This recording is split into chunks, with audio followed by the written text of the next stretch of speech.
Welcome back, everyone. It's time for part 2 of our deep dive into Silent Hill 2.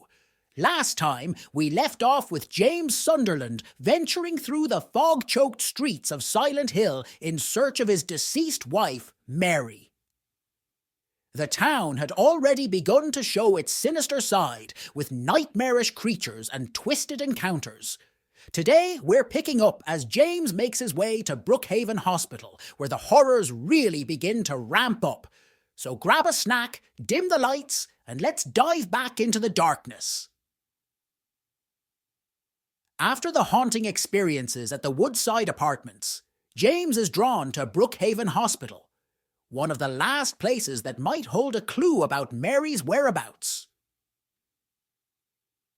The hospital stands as a looming figure in the fog, its exterior cracked and weathered, as though it's been abandoned for years.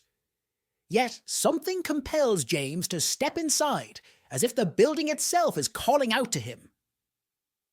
The moment James enters Brookhaven, it's clear that this isn't an ordinary hospital.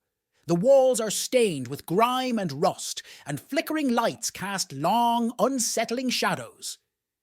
The air is heavy with an overwhelming sense of dread, as though the building is alive and breathing. As he wanders the darkened halls, the distant hum of machinery and faint whispers seem to echo all around him. It's as if the hospital is mocking him, taunting him to push forward into its deeper, darker corners.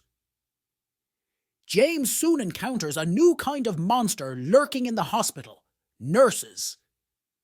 These grotesque figures are far from ordinary hospital staff. Their bodies are twisted and unnatural, clad in tight-fitting, blood-stained uniforms, their faces obscured by bandages. Their movements are jerky and erratic, as though they are marionettes controlled by some unseen force. James fends them off as best he can, using whatever weapons he can find: a steel pipe, a handgun. But each encounter leaves him more shaken than the last. Amid the chaos, James discovers a young girl named Laura, who appears strangely out of place. Unlike the other people he's met in Silent Hill, Laura seems unaffected by the town's horrors. She's dismissive of James, often mocking him or running off whenever he tries to talk to her. Laura claims to know Mary and insists that she is still alive, further confusing James. It's hard to tell whether Laura is a real person or another figment of Silent Hill's cruel mind games. As James continues to explore Brookhaven, he stumbles across Maria, an uncanny woman who looks almost identical to Mary, yet different in subtle ways. Maria's hair is shorter, her demeanour is more flirtatious, and she dresses in a provocative manner.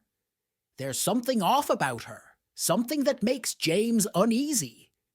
Despite his reservations, he feels a strange compulsion to protect her, as if saving Maria could somehow bring him closer to finding Mary. Maria herself seems to have an unusual attachment to James, often insisting on accompanying him, even as danger looms around every corner. But the town's malevolence doesn't take long to resurface.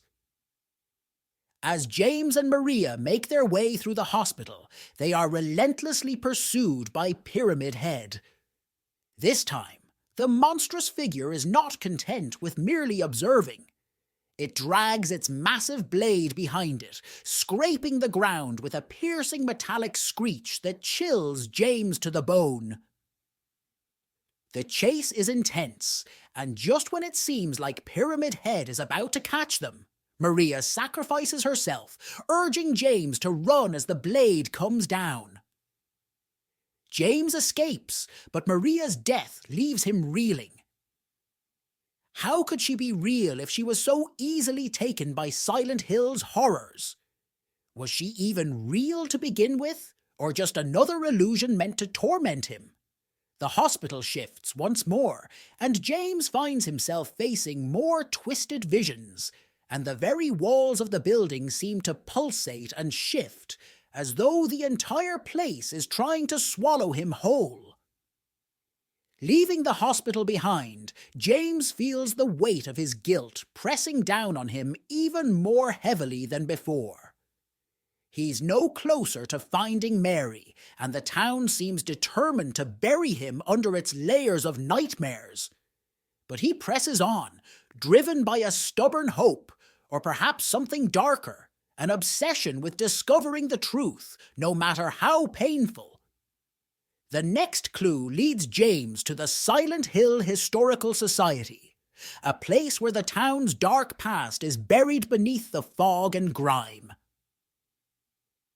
It's here that James must confront more than just monsters. He must face the deep secrets and unresolved guilt that brought him to Silent Hill in the first place. But that's a tale for Part 3. And that's it for Part 2 of Silent Hill 2. The story is really beginning to unravel, and the deeper James goes, the more the line between reality and illusion blurs.